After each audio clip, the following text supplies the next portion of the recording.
Hello നമസ്കാരം, വിപിനാണ്. വിപിൻ പട്ടേൽ, ഈ സേവാ കേന്ദ്രത്തിൻ്റെ മാനേജിംഗ് ഡയറക്ടറാണ്. എല്ലാവർക്കും നമസ്കാരം. നമ്മളിപ്പം ഈ സേവാ കേന്ദ്രം courier agency booking point start ചെയ്ത വിവരം നിങ്ങളെല്ലാവരും അറിഞ്ഞിട്ടുണ്ടാവുമെന്ന് വിചാരിക്കുന്നു. അതുമായി ബന്ധപ്പെട്ട കുറച്ച് കാര്യങ്ങളാണ് നമ്മൾ ഇതിലൂടെ ഡിസ്കസ് ചെയ്യാൻ ഉദ്ദേശിക്കുന്നത്.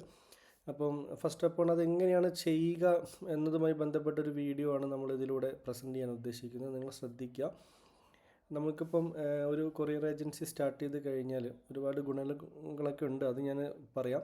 ഫസ്റ്റ് ഓഫ് ഓൾ നമ്മൾ ആദ്യം നിങ്ങളുടെ പേരിൽ രജിസ്ട്രേഷനും കാര്യങ്ങളൊക്കെ ചെയ്ത് കഴിഞ്ഞാൽ ഈ സോഫ്റ്റ്വെയർ നിങ്ങൾക്ക് കിട്ടും. അതിലൂടെ നമ്മൾ ആദ്യം ചെയ്യേണ്ടത് നമ്മളുടെ പിൻകോഡും കാര്യങ്ങളും നിങ്ങളുടെ ഓഫീസിൻ്റെ അത് രജിസ്റ്റർ ആയിരിക്കും. അതിൻ്റെ പിൻകോഡ് അത് ഓട്ടോമാറ്റിക്കലി ജനറേറ്റ് ആയി വരും. ഓക്കെ, അതവിടെ നമ്മൾ ടൈപ്പ് ചെയ്ത് കൊടുക്കുക. സെക്യൂർ പിന്നുള്ളിടത്തിൽ ഡെസ്റ്റിനേഷൻ പിൻകോഡ് എന്ന് പറഞ്ഞാൽ നിങ്ങൾക്ക് ഏത് അഡ്രസ്സിലേക്കാണോ ഇത് അയക്കേണ്ടത് ആ പിൻകോഡ്. ഇതിപ്പം നമ്മുടെ ഈ പിൻകോഡ് എന്ന് പറയുന്നത് കോഴിക്കോട് ഉള്ള പിൻകോഡ് നമ്മുടെ ഓഫീസ് അഡ്രസ്സാണ്. ഇതെന്ന് പറയുന്നത് തിരുവനന്തപുരത്തെ ഒരു പിൻകോഡാണ്.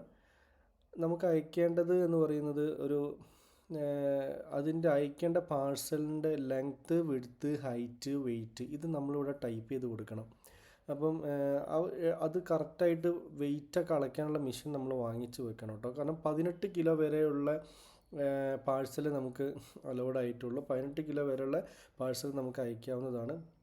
അതുപോലെ തന്നെ അയക്കാൻ പാടില്ലാത്ത കുറേ ഐറ്റംസ് ഉണ്ട്. ഡ്രഗ്സ് പോലത്തെ, മദ്യം, അങ്ങനത്തെ കുറച്ച് കാര്യങ്ങളൊക്കെ ഉണ്ട്. അതൊക്കെ നമ്മൾ അഗ്രിമെൻറ്റിൽ കറക്റ്റായിട്ട് പറയുന്നുണ്ട്. അതൊക്കെ വായിച്ച് നോക്കണം.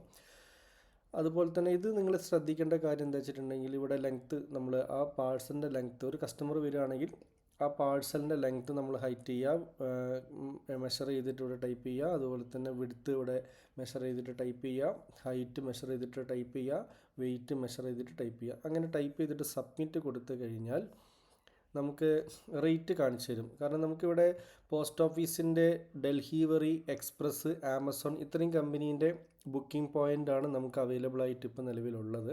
അപ്പോൾ നിങ്ങൾക്ക് ഇതിൽ ഏത് വേണമെങ്കിലും ബുക്ക് ചെയ്യാം. പോസ്റ്റ് ഓഫീസിൻ്റെ അതിൻ്റെ റേറ്റ് നമുക്കിവിടെ കാണിച്ചു തന്നിട്ടുണ്ട്. ഓരോന്നിൻ്റെ റേറ്റ് ചാർട്ട് നിങ്ങൾക്ക് ഇവിടെ കാണിക്കും. നിങ്ങളുടെ സോഫ്റ്റ്വെയറിൽ അങ്ങനെ കാണിക്കും. അപ്പോൾ അതിപ്പോൾ പോസ്റ്റ് ഓഫീസാണ് നിങ്ങൾക്ക് ബുക്ക് ചെയ്യാൻ താല്പര്യമെങ്കിൽ നിങ്ങൾ എന്ത് ചെയ്യണം, പോസ്റ്റ് ഓഫീസ് എന്നുള്ളൊരു ബുക്ക് എന്ന് കൊടുക്കുക. ബുക്ക് എന്ന് കൊടുത്തു കഴിഞ്ഞാൽ പിന്നീട് നമ്മൾ ഫ്രം അഡ്രസ്സും ടു അഡ്രസ്സും കൊടുത്ത് സബ്മിറ്റ് കൊടുത്തു കഴിഞ്ഞ് പ്രിൻ്റ് ഔട്ട് കിട്ടും. ഈ പ്രിൻ്റ് ഔട്ട് നമ്മൾ ആ പാഴ്സലിൻ്റെ മുകളിൽ ഒട്ടിച്ച് വെക്കുക. അങ്ങനെ ചെയ്ത് കഴിഞ്ഞാൽ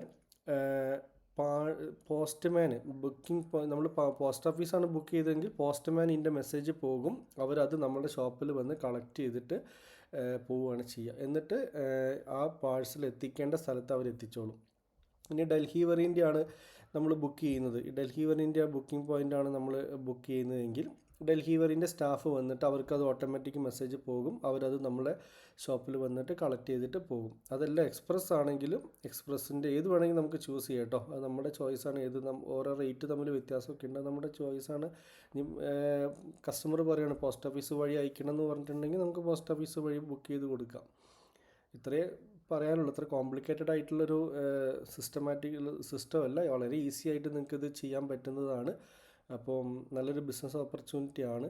കൊറിയർ സർവീസ് എന്ന് പറഞ്ഞു കഴിഞ്ഞാൽ നിങ്ങൾക്ക് 2 ബിസിനസ് സാധ്യതകളാണ് ഇപ്പം നമ്മൾ നിങ്ങളുടെ മുമ്പിൽ വെക്കുന്നത്. ഒന്ന്, നിങ്ങൾക്ക് ഈ ഒരു ഫ്രാഞ്ചൈസി ബിസിനസ് എടുക്കാം. നമ്മുടെ കയ്യിൽ നിന്ന് ഫ്രാഞ്ചൈസി ബിസിനസ് എടുത്തിട്ട് ഒരു കൊറിയർ സർവീസ് എന്ന രീതിയിൽ ചെയ്യാവുന്നതാണ്. അതൊരു പക്ഷേ നിങ്ങൾക്ക് നിലവിലുള്ള ഷോപ്പ് ഉണ്ടാവാം. അപ്പോൾ അതിൻ്റെ കൂടെ നിങ്ങൾക്ക് അഡീഷണലായിട്ട് ഈ സർവീസും കൂടെ ആഡ് ചെയ്ത് കഴിഞ്ഞാൽ ഒരു വരുമാനം നിങ്ങൾക്ക് അതിലൂടെ ജനറേറ്റ് ചെയ്യാൻ പറ്റും. അങ്ങനെ ഫ്രാഞ്ചൈസി ഈ പറയുന്ന പോസ്റ്റ് ഓഫീസിൻ്റെയോ അല്ലെങ്കിൽ ഈ കൊറിയർ സർവീസിൻ്റെ ഫ്രാഞ്ചൈസി എടുത്തിട്ട് അതിലൂടെ ഒരു വരുമാനം കണ്ടെത്താൻ നിങ്ങൾക്ക് സാധിക്കും.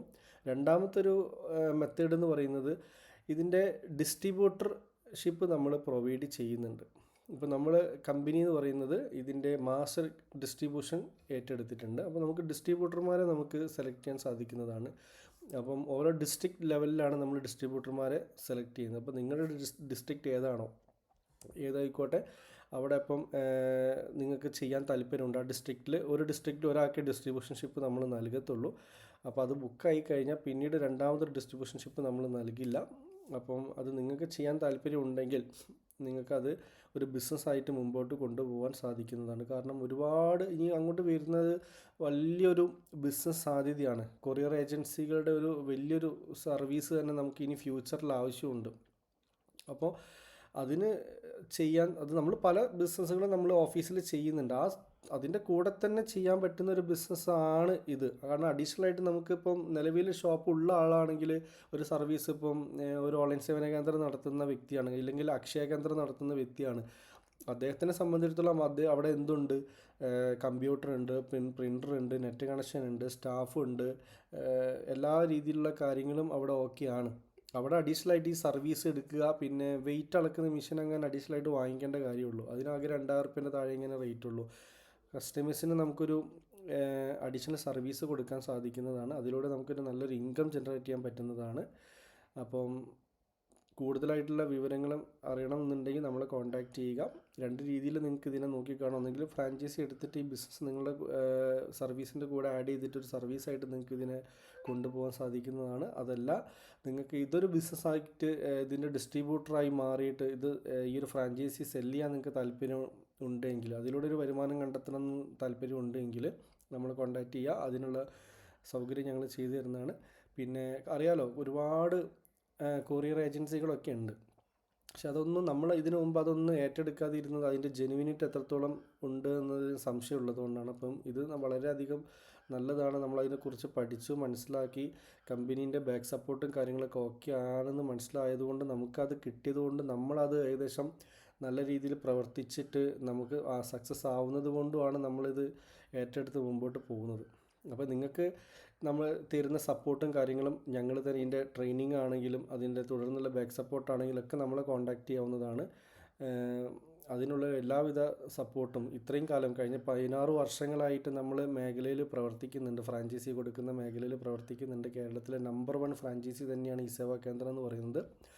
അപ്പം അതിൻ്റെ കൂടെ ഒരു അഡീഷണൽ സർവീസും കൂടി ആയിട്ടാണ് നമ്മളിത് പ്രൊവൈഡ് ചെയ്യുന്നത്. നിങ്ങൾക്ക് തീർച്ചയായിട്ടും ഇതൊരു നല്ലൊരു ബിസിനസ് ഓപ്പർച്യൂണിറ്റി ആയിരിക്കും. അപ്പം കൂടുതൽ അറിയാൻ താല്പര്യമുണ്ടെങ്കിൽ കോൺടാക്റ്റ് ചെയ്താൽ മതി. Okay, thank you very much.